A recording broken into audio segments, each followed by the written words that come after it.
Now, across the continent and beyond, Africans in diaspora are reasserting their influence through transnational engagement, from initiatives like Ghana's Year of Return, which now evolves into broader reparations and cultural reconnection efforts, to global debates on reparative justice and economic integration. These communities are actively shaping both domestic policies and international perception of Africa. Now, in a world where borders are increasingly porous and digital networks connect dispersed communities, how can nations best leverage the power of their diaspora to transform economic, political, and cultural landscapes? Today, I'm joined by some revered gentlemen. First of all, we have Abraham Great. He's a public affairs analyst in Canada. And we also have joining us Dr. Stanley Fongod. He's a Pan-Africanist and economist in the US. And also Dr. Bakarr, a presidential research professor of sociology in the US as well. Thank you so much for joining us, gentlemen. All right, well, let's go ahead and begin with let's start with Abraham. Now, Abraham, if you can hear me, from cultural initiatives to economic investments, diaspora engagement, everything is involved when it comes to diaspora engagement. How is this growing influence reshaping Africa's role on the global stage? Fantastic. Thank you again for having me, and also good afternoon to all the panelists as well. The future of every nation, if you look at, either you look at the Industrial Revolution, or you look how nations were started and built, you realize that every developed nations have been built by diaspora or migration. So you look at, for example, Europe had to depend on people coming in from Africa, from the Caribbean, to industrialize their nation. Now, there is a saying that there is no problem that can be totally solved at the same level that it was created. We also see there are patterns in history. When you look at the history, you study about 6,000-7,000 history of the world, the earth we live here today, you realize that the nations that are insular, they take longer to grow. So you need both emigration and migration. And what happens in the case of the diaspora is that you have what we call the sending nation and the receiving nation. Every nation should be both, like you see in the case of European nations or America. So in Nigerian case, in the last maybe 5-6 decades, Nigeria have been very, big on being a sending nation.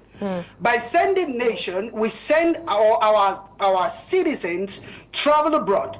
And what you get is that they get expertise, they get knowledge, they see how other things should be, and then they also return home. And that is when you're having even the like of the president we have now, and many people in the Senate. You have many people who are ministers today who have studied abroad, who have seen how things should be done. So first of all, I'll say that every nation can and should develop by the return of its diaspora. Oh, okay. Now let's hear from Dr. Fongod. He's still on, diaspora engagement and how it is evolving. How do you think that it is, its growing influence is reshaping Africa's role on the global stage? I think that if you look at what is happening on the African continent, especially maybe a laser focus on Nigeria, and see the influence of Nigerians across the globe, especially in the tech sector and other spheres of influence as well. It tells you exactly what is the possibility that we do have so far as returning some of this expertise back to the continent of Africa. And I think that maybe without them being able to study abroad and have this expertise, we would never truly be able to fully understand what we are capable of.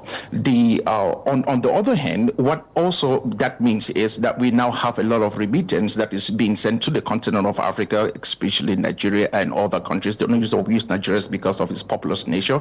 But the reality is, without us having these cross-border ideas, exchange of ideas across different geographical areas, we will never truly be able to harness our own capacity and potential on the African continent. So I think that it is really good that we are experiencing a lot of migration and cross-migration, just like my co-panelist said. And I think that with that in itself is going to bring us to a place where we fully are able to not just harness what we have, but be able to develop, our local markets, develop our local economies, at home, utilizing the expertise that has been gained abroad in foreign universities and foreign corporations.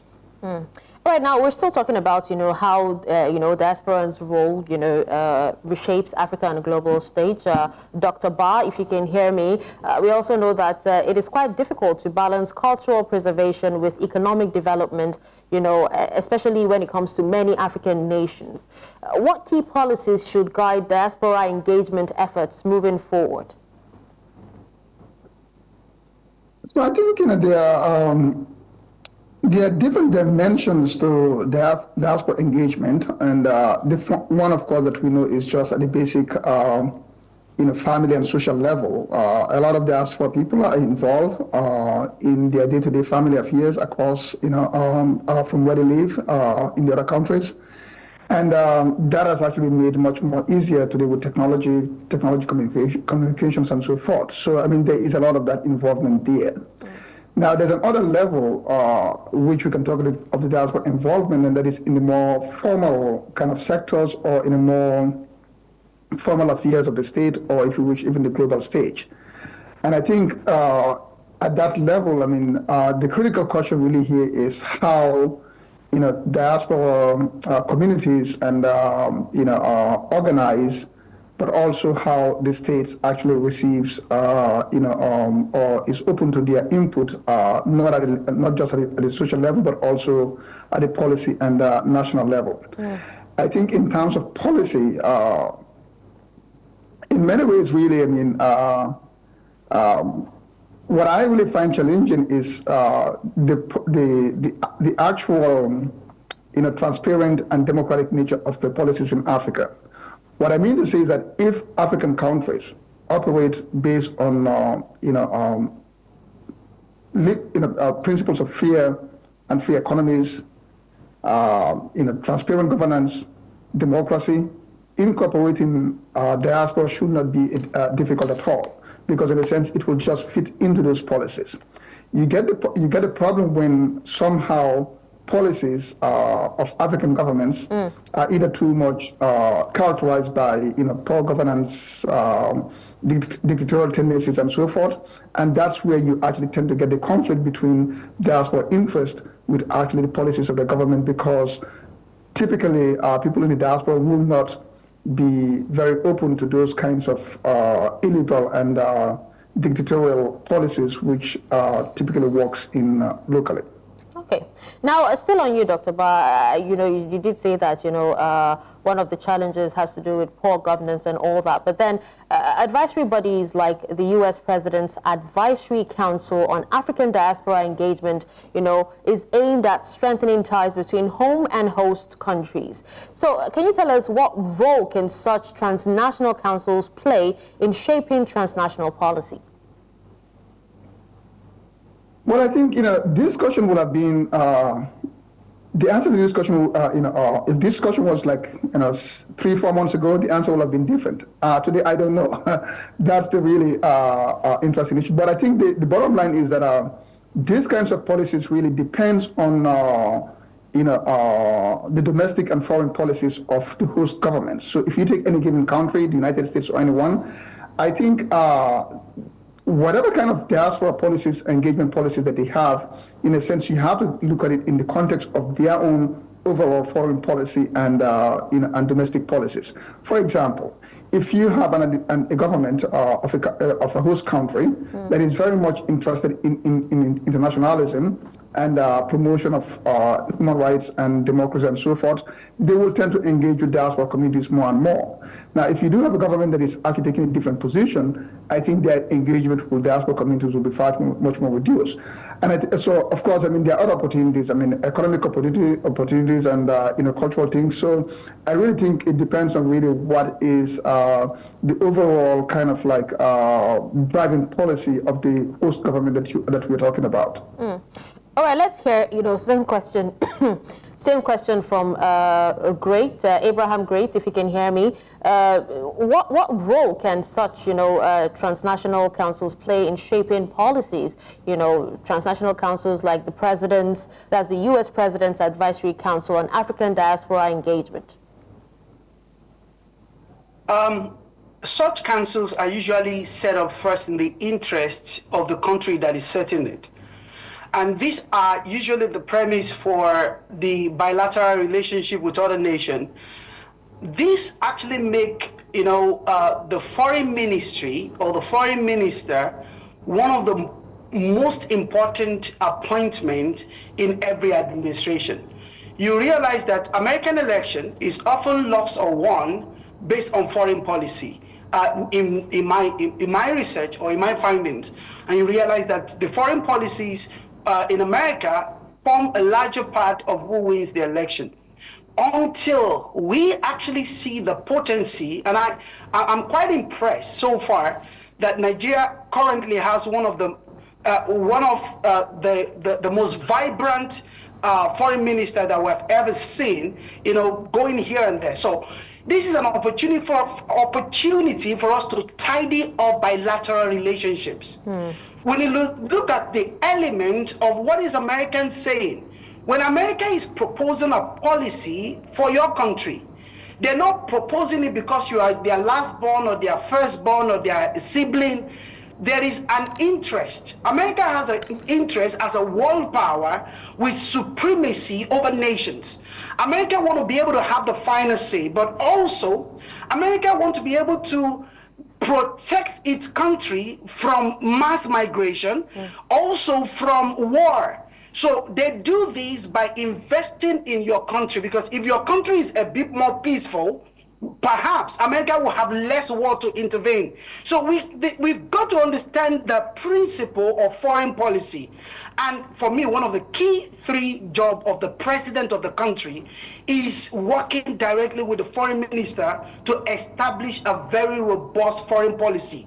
Such policy should ameliorate not only the relationship of the two countries together, but the life of its citizen. I'll give you an example. I know I'm taking a bit long on this topic. Sometimes ago, I can't remember what year it is, but about 10 years ago or less, two American citizens shoplifted in China, or allegedly shoplifted in America. Now, what the American president at the time did was, within 2 or 3 days of China making news about it, they've intervened and repatriated those two Americans. We don't know what comes of that case till today. What we get in Nigeria is that we turn that to negative news. We are spreading it over social media. Government does not even know how to. Until recently, we begin to have the foreign, Dabiri was the ministry again, the Diaspora ministry. She's been doing an excellent job. So we've got to understand that these policies are supposed to benefit every citizen. All right. Now, Dr. Fongod, in addition to, the Advisory Council, the U.S. Senate has also introduced a bipartisan bill to designate an African Diaspora Heritage Month, which is similar to the Black History Month. What does this say about, the growing political power and influence of the African diaspora in the U.S. or in U.S. politics? Well, I think it's something to be celebrated for sure, and I don't think that there's any downside to that. But then that begs to, I'm kind of, somewhat a little bit, worried that we have to be able to rely on whatever America says in relationship to whether we are celebrating us as Africans or we are fully engaged on the continent of Africa as Africans, and that in itself is quite troubling. I think that whatever happens in Washington, D.C., DC, it's primarily based upon whatever interest African DC has so far as the continent is concerned. The influence of the Western Bloc is waning on the continent of Africa, and we see Russia, we see the Eastern Bloc basically flooding onto the continent of Africa, and so the Western Bloc has to do whatever it takes to make sure that Africa, Africa looks at the West in favorable terms, and that has not been the case. And when we talk about the West, we're talking about Europe and the United States all combined. If you see what has happened in the Sahel and how Russian flags were flown on the streets of Niger in celebration of the fall of Bazoum, and how Russians, missionaries were actually welcome in Niger, just to be able to, to provide them the kind of peace that the country needed, especially fight, with the ISIS and the other terrorist organizations that we have operating or roaming through the Sahara. I think that it is welcome news to the Africans to know that for once the West is now thinking a little bit about Africa from a different posture.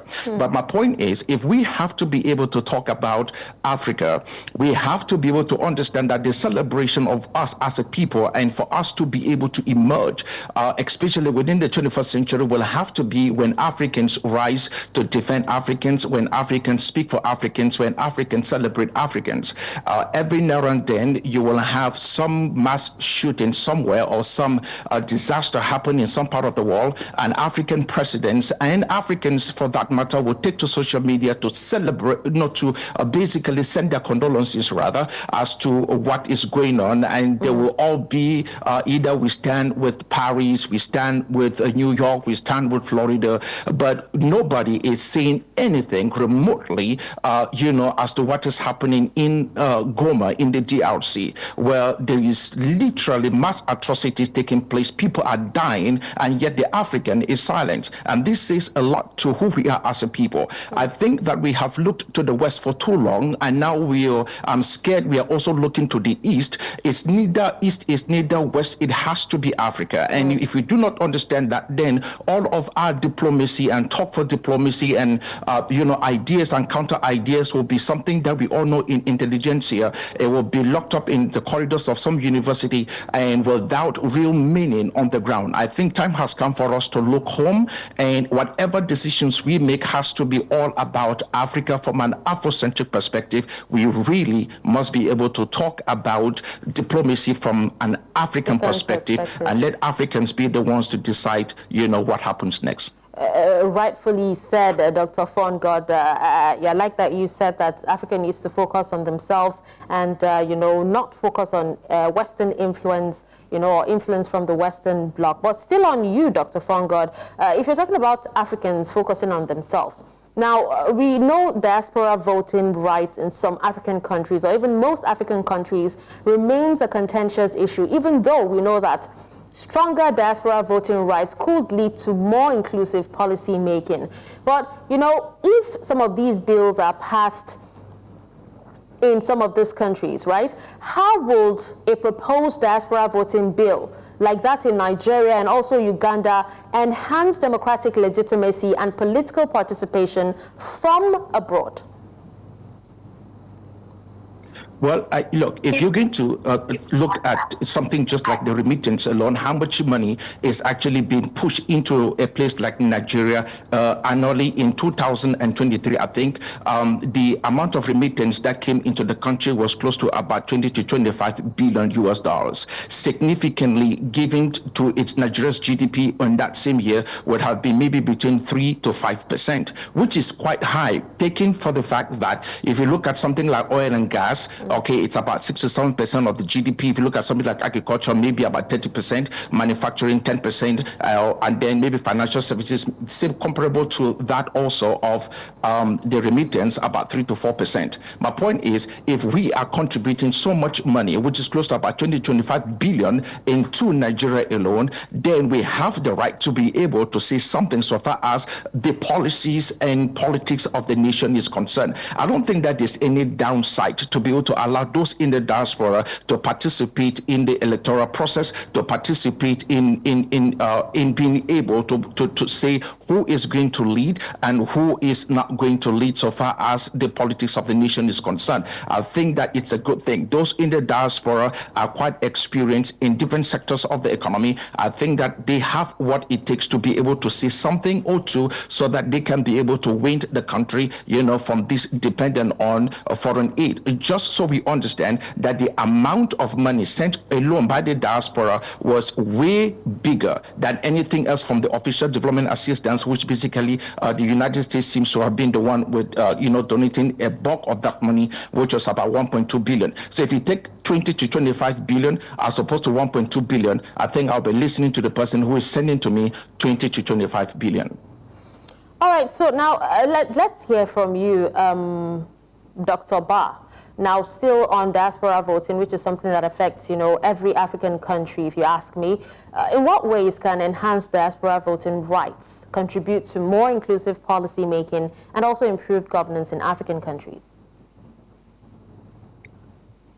So I think it's a very good question, and Stanley, I think it's something that is needed. It's important to actually extend the right, voting right to every citizens, including diaspora people.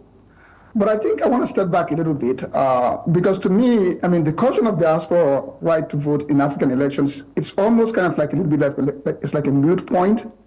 And I say that because first and foremost, you really have to look at the nature of democratic elections in Africa to begin with.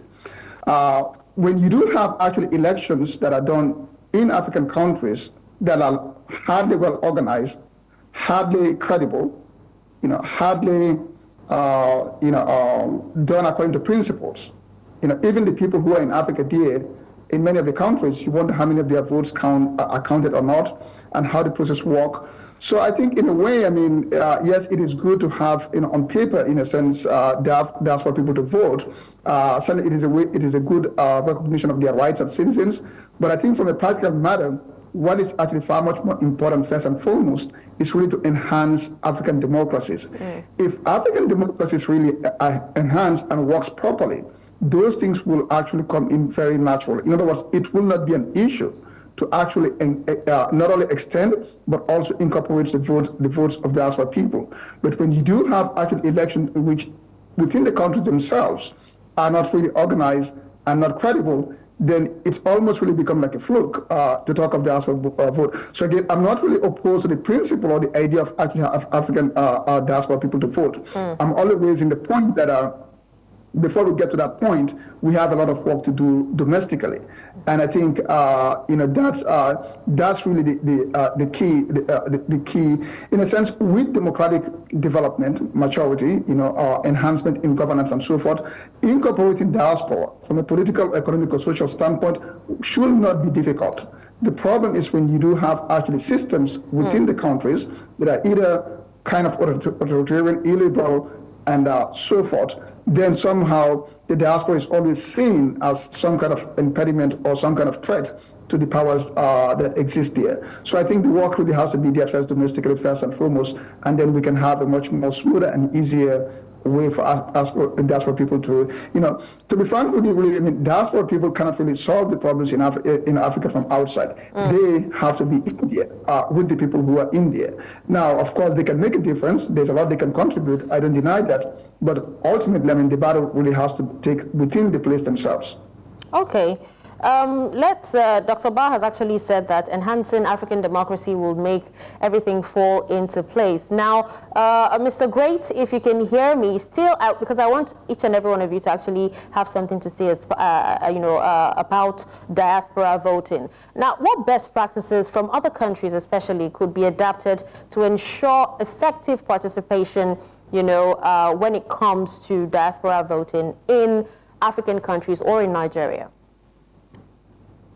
I have a bit of a divergence of opinion on this. As someone who has lived the most of my life in the diaspora, lived probably 27, 28 years of my life in the diaspora, I found of recent, and of those 27 years that I have a very serious engagement with Nigeria. What I mean by that, in that 27 years, at least I'm in Nigeria, average of 3, in some cases 6, 7 times in a year for that length of time.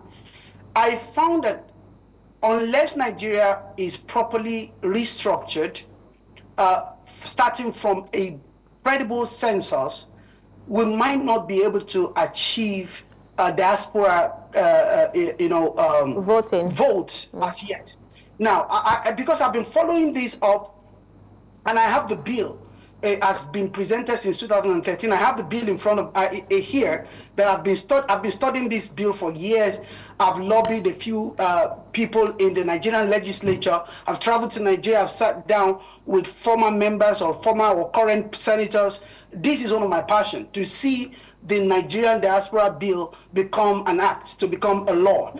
But I found that unless we deal with the structural issue, the diaspora vote then becomes another fraudulent avenue to sway the election. As we speak right now, Nigerians still struggle to grapple with election results. I don't think we have a credible database that shows us exactly how many people are in the country, how many people are the citizens of the country. Electronics are easier to manipulate than manual, the way we vote at the moment in Nigeria. To the end that it's easy to manipulate a number to put it in, just like you do with the Electoral College. If we're not careful, our diaspora voting can become our coded electoral college that determines the law. They reserve it until the final minute, throw in the number. Do we know the number of Nigerians everywhere in the world? So I am a proponent, 100% of diaspora voting. I'm fighting for it. But I want us to go back first to sort out the issue of census in the country, count how many Nigerians are in Nigeria, and then count an attribute by the way of NIM, our NIM and our passport, how many Nigerians are born abroad, living abroad, traveled abroad, so that we can be able to merge the two data and have a credible country. By then, we proceed to diaspora voting. Oh, okay. I hear you there, Mr. Great. Now, Dr. Fongod, you did talk about remittances earlier. Now, critics have actually argued that, requiring remittances to be settled in a country's national currency, because that's what, most countries have actually been pushing for. But requiring that could actually limit financial freedom for diaspora members. And while others actually see it as a way to strengthen its currency, I would like to know where you stand on this debate. Well, I think that, from the macroeconomic perspective, if you're going to start looking at what the role that the remittance is actually playing, I don't think that there's any downside to it, because we are basically helping our huge appetite for the dollar, which is back home, so that we can have multiple ways of settling the debts and also alleviating the inflation issues that we are facing. So the inflationary effect based upon just the remittance alone is actually good on the dollar, on the naira rather, because of these different currencies coming in. And I think that that's what we basically should look more into.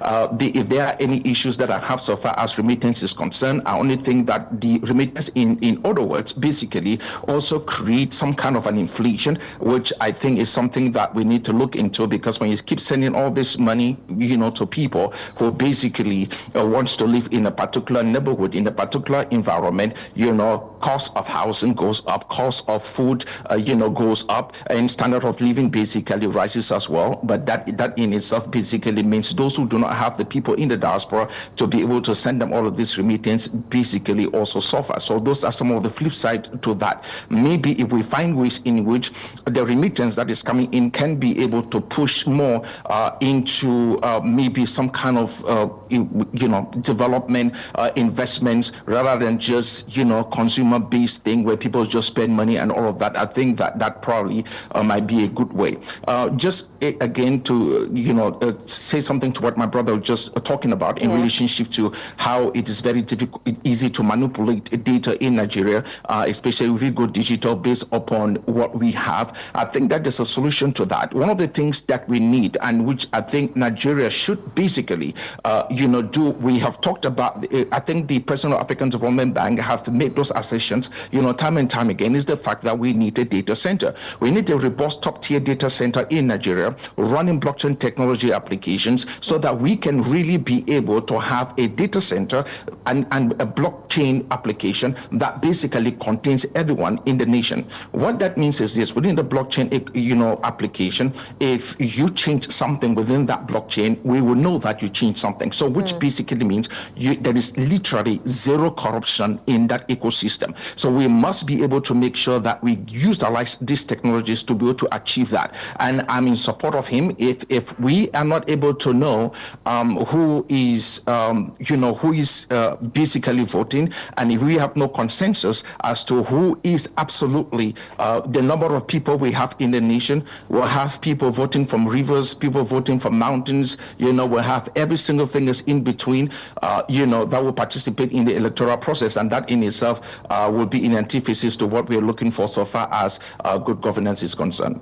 All right, now let's quickly hear from Dr. Barr, just before we go on a quick break, on the potential risks or even unintended consequences, that might arise from aligning diaspora financial flows with national currency, in a bid to strengthen policies.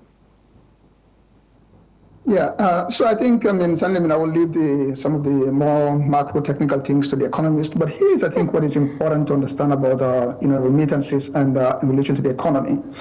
I think there are really two ways to think about this. The one, again, which I mentioned before, kind of like, at the very social level, when, people send little money to help their, their family, the kind of consumption-based kind of things.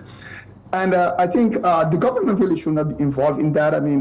What is really important is just to have a smooth banking money transaction kind of flow with pretty much hassle-free. Don't trouble the people. Let people, send their little money and receive it and so forth in a very simple and a simplified way. Now, a government in a country with huge diaspora population, especially ones that are very successful, has a chance and a potential, and that is to think very carefully how you can actually direct and entice diaspora people towards investment in small and medium kind of enterprises. And I think this is where government can be actually very creative. Because once you move away from the little, $10, $15, $20, $100 kind of thing to family, but you think of people who have diaspora people who have acquired technical skills, people who have actually acquired discipline in terms of how to do things, and also people who have actually saved some little money. And I think if the state can actually devise policies that are geared really towards enhancing small and medium enterprises for diaspora people, hassle-free, corruption-free, nepotism-free, and with some kind of incentive, I think that can really be far much more impactful and also have a far much more impact. I think the question of how the flow of money affects local currency and whatnot. The bottom line is that again, most African countries really do not have that much foreign reserve. So any flow in is I consider it to be just a good thing. I know we talk about Nigeria here a lot, but there are many countries around the continent, and for most of them, some of them barely has any foreign reserves. So any money into the country is actually a very good thing. Okay. But again, the key really thing here is how do you move from dependency to actually an investment and sustainable kind of mind? How do you tap from into diaspora to make them not just providers of social welfare, so to speak, to their people, and potentially also perpetuate dependency, but also to people who can contribute to investment. And I think there are a lot of opportunities there. You do not have to be a millionaire to be an investor. Okay, so small and medium-sized enterprises can be potential, especially given the kind of context of immigration policies that we see in some of the major host countries. So there's a lot of really possibilities here for for governments, that is smart government, smart African governments, and ones that are much more sincere, to actually tap into that flow and create opportunities for small and medium-sized investment. Enterprise. All right, now, thank you, gentlemen. We'll actually take a quick break. Now, when we come back shortly, we'll definitely continue with this. Please stay with us. Welcome back, and thank you for staying with us on the conversation. And we've been discussing diaspora rights and how, whatever is being done abroad would actually reflect to Africa. Now, we still have Mr. Abraham Great, Dr. Stanley Fongod, and Dr. Bakarr still discussing with us. Now, Mr. Great. Now let's come back to you. Recently, I read that the Nigerian government has actually launched an initiative, to track diaspora assets linked to corrupt politicians. Do you think that there are challenges that this might pose for cross-border asset recovery? If you believe so, what does it signal about political accountability as well? Motives is very important to everything that we do. If the asset recovery is intended for, boosting the economy, repatriating, stolen funds, then yes, fantastic. It will be laudable. But I pray that we don't have another situation of the creation of EFCC that was intended to be, to help to build a culture of, integrity within the, procurement and transaction within the country. But from what it's looking like, the EFCC is almost becoming like a weapon in the hand of politicians to be able to chase their enemies and largely used even against citizens. I think the purpose, in my opinion, is being watered down. So the motive behind this is very important to its success or its achievement. What is the value of everything that has been stolen? What is the value of everything that might be?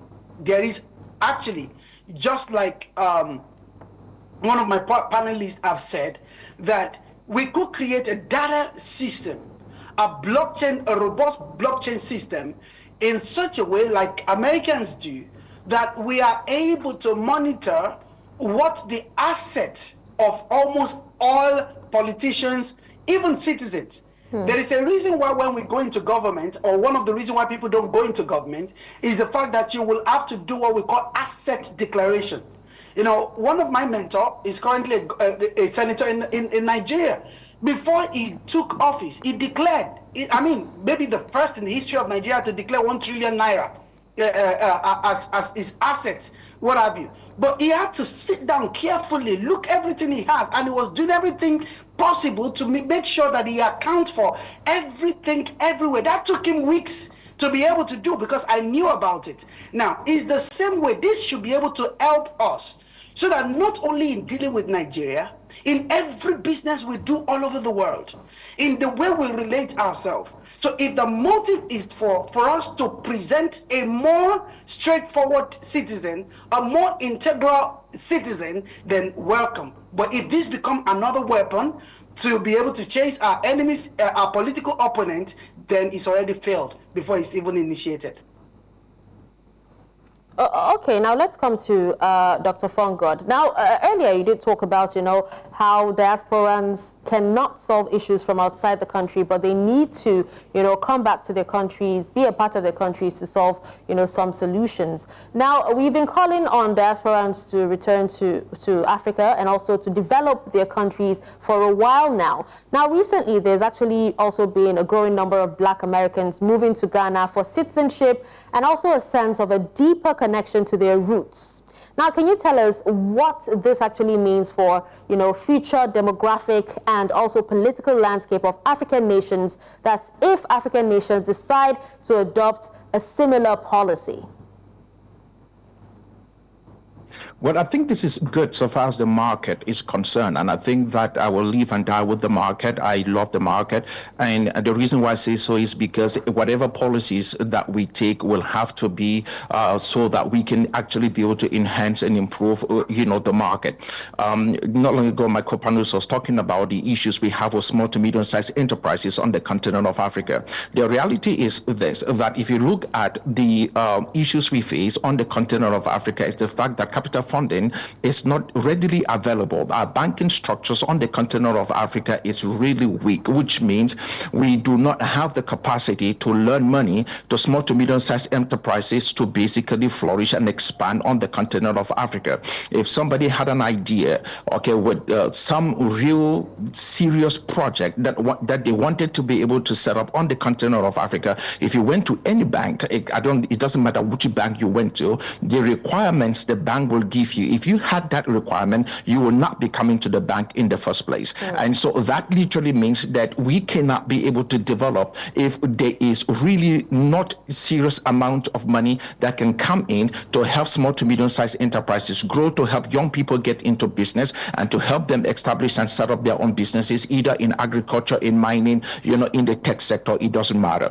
But the reality is, if you see what is happening in a place like Ghana, where you have, especially the largest concentration of African Americans outside of the United States of America right now is in Ghana. And the economy of Ghana is rapidly growing. The standard of living is rapidly growing. If you've been to places like East Legon in Accra, and see just how much the place has developed and how much money is actually being pumped into the country because of this influx of those coming from the diaspora, you will be amazed. I think every African country should be able to take, that posture that Ghana has taken, so that we can be able to invite, the huge population of Africans who are in the diaspora, African peoples, scattered all across the globe. It doesn't matter whether they're from, South America or they're coming from parts of Asia. As long as they're Africans, I think that we need to open up our doors on the continent of Africa and invite them in. The spending block of the Africans in the diaspora is really huge. And if we are able to bring Africans from the diaspora into the continent of Africa, we don't have to worry a lot about foreign direct investments, because obviously those who are coming in will be able to bring some money with them that they can be able to stir up some businesses on the continent of Africa, and those businesses surely will flourish, primarily because we don't have, always be first in the marketplace anyway, because we don't have many of those businesses on the continent. So I think that is a good thing for us to open up our doors and allow those in the diaspora to come in. Nigeria should basically copy the posture of Ghana. Likewise, countries like Cameroon, countries like Kenya. I think Kenya is doing good in that sector as well, and also other countries in the sub-regions. I think that we really must be able to open our doors to the Africans who are in the diaspora. All right, now let's hear from Dr. Barr still on this issue. Dr. Barr, let's just hear from Dr. Barr quickly, because he also had, a similar opinion. How could this move like this? People, that's diasporans coming back to their countries to grow their countries. How could it impact the economic growth and also cultural reconnection? So, speaking of Ghana, W.E.B. Du Bois, the famous African American scholar, moved back to Ghana long ago, and it's for cultural and intellectual kind of reasons. But I think we have to ask some basic questions. Okay, there's a flow of migration from African countries, and take any one of the countries that I've mentioned, including Ghana, to other countries, Western countries in particular. And now we are also talking of, what will be the opposite flow?